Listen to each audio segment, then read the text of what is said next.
What's up everybody, it's RobinGaming here. So the news on Uncharted for the past week has just been like a little overwhelming. It seemed like pretty much every single day we seemed to get a news article on something that was about the game. And of course we knew this was kind of going to happen with the whole Game Informer thing, where they said they would have news on the game, you know, the full month for February. But like I said, I just thought it became a bit too much. I was like, I'll hold off now because I'm making too many videos about the same topic. It's kind of, you know, getting tiresome, I guess, and I'll just wait till the end of the week, pick everything I found to be important out of the list, and I'll discuss that, you know, in one big video. So I'll do that today. So I picked a couple of, you know, things that I found to be really important, and I'll discuss them right now in this video. So I'm just going to immediately start off with the most recent news article that we got, which was actually yesterday, I think, and it is about Bruce Straley, the game director on Uncharted 4, who said that, yeah, Uncharted 4 won't be 60 frames per second if it compromises the experience. Now, ever since the announcement, the real announcement of the game at E3, you know, last year, you know, Naughty Dog kind of said that they were aiming for this game to be 60 frames per second, and that is something I think is really awesome.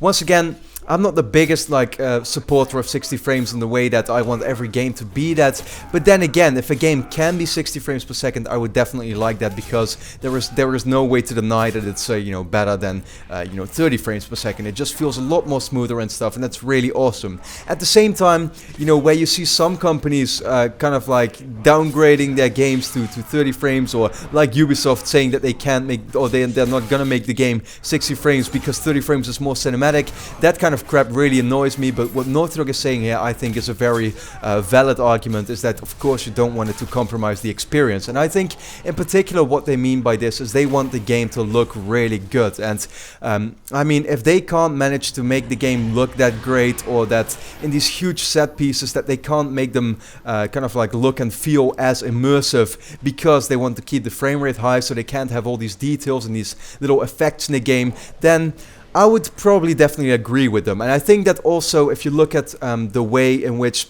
yeah, they could make this game, you know, make it 60 frames per second and then don't really have that many details in it, but it wouldn't be as much of a step, of a leap forward. And I think if this game is going to be 30 frames, but then it's going to look absolutely gorgeous, it's going to be that step up that you really want this Uncharted game to be. And I know it's not all about graphics, but at the same time, it's one of those things where the game can really innovate in, and where, you know, if you put the disc in your PS4 of Uncharted 4, you start playing the game and you're like, wow, I have never seen a game look this good.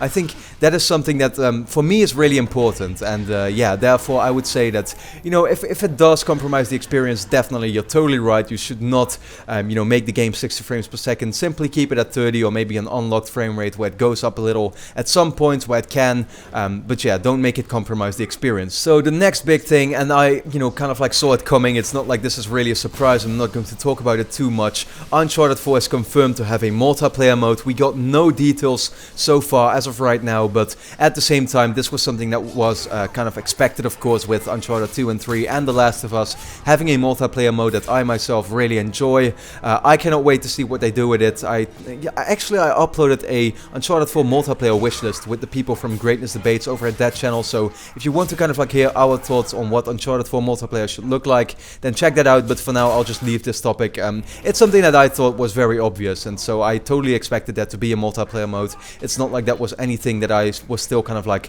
really not that sure about. So then the next thing I wanted to talk about is a little piece of text that I'll quickly read out, because it does tell you something, you know, about the story, the premise of the plot of Uncharted 4, and I think it's pretty awesome, you know, to read this. So the story picks up 3 years after Uncharted 3, and Drake has settled down with Elena, his wife. His routine is disrupted when Sam, the older brother he assumed to be dead, bursts back into his life.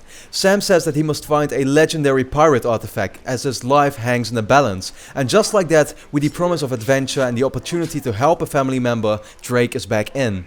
Their journey will take Drake and Sam to Libertaria, a mythical pirate colony in Madagascar, though Naughty Dog did say that the whole game won't just take place there. Two rivals, Rafe and Nadine, are trying to find the treasure first, and they're out to make your life difficult. So it is pretty much the obvious story premise that we've seen in all the 3 games that came before. There is once again a treasure that they're going to hunt. They're going to these environments where enemies are waiting for them, and though I also thought it was kind of obvious that you know, the jungle environment environments that we've seen so far. That is definitely not going to be the only set piece, the only kind of like setting that the game will take place in. It will explore some other environments and areas as well, and we saw that with especially with the second and the third game that kind of like went all over the globe. You know, I think you know, the exact same thing will count for this one.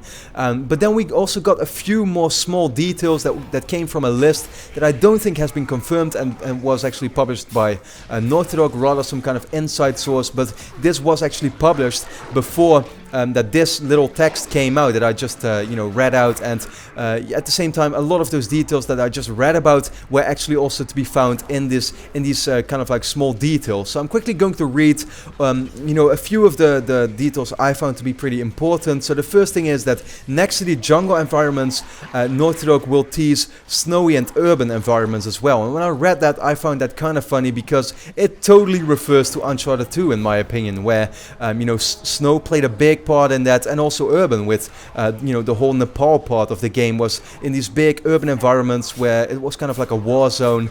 I found that to be one of the best settings in the Uncharted games, and so yeah, it does seem like the game is going a bit full circle. You know, it's going back to these environments that we already knew, like jungle, snow, urban environments. Really awesome. So then there is also a rivalry between Drake and Sam. They don't exactly meet eye to eye all the time. It's not like you know, they're super friendly. No, there is going to be a big conflict between them, no doubt, and I'm sure that everything that has happened in the past is going to play a big role, you know, in their relationship, and that's what we're going to find out about. What exactly happened between them? Why did Drake assume Sam to be dead? And what has he been up to for the past, you know, 15 years or however long he's been out of Drake's life? I think that's going to be a super interesting part of the story, and it's going to reveal a few things about Drake, no doubt, that I think fans will not expect from him. I'm pretty sure about that. So the third thing is that enemies are a private military company in South Africa, and few people already told me about this in the comments, that they kind of like recognize the accent of the enemies in the gameplay demo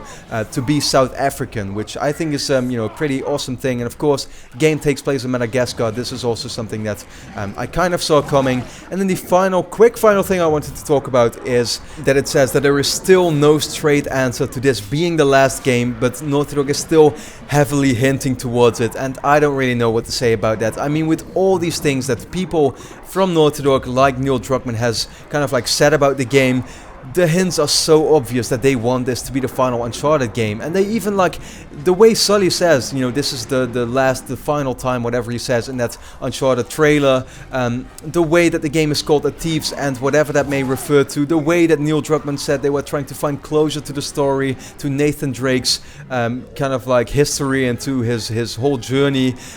I mean, come on, like, it seems so clear Naughty Dog wants this to be the final game, but they are just not saying it, and I find that a bit of a sad thing, because it does kind of like make me wonder if Naughty Dog actually does want to end the franchise with this game, but then if Sony maybe isn't really accepting that and still wants maybe another company or yeah, another developer to continue the series. And I would find that a little sad, because I think creative freedom is still very important here, and if Naughty Dog thinks that this should be the final game, then make it be the final game. You know, I have no problem with that. I want this game to end on the highest note possible. That's all I want for this franchise, because I think so far it has been amazing, and if Uncharted 4 turns out to be the best game in the series, please just let the series end with that one, because yeah, I mean, it only proves, right, that games and series and films that go out with a bang, go out on the highest notes, those are the ones you will ultimately remember, those will ultimately stay by, and you'll never forget about them. And I think it's that sort of like legendary status that I think Uncharted 4 should leave with. So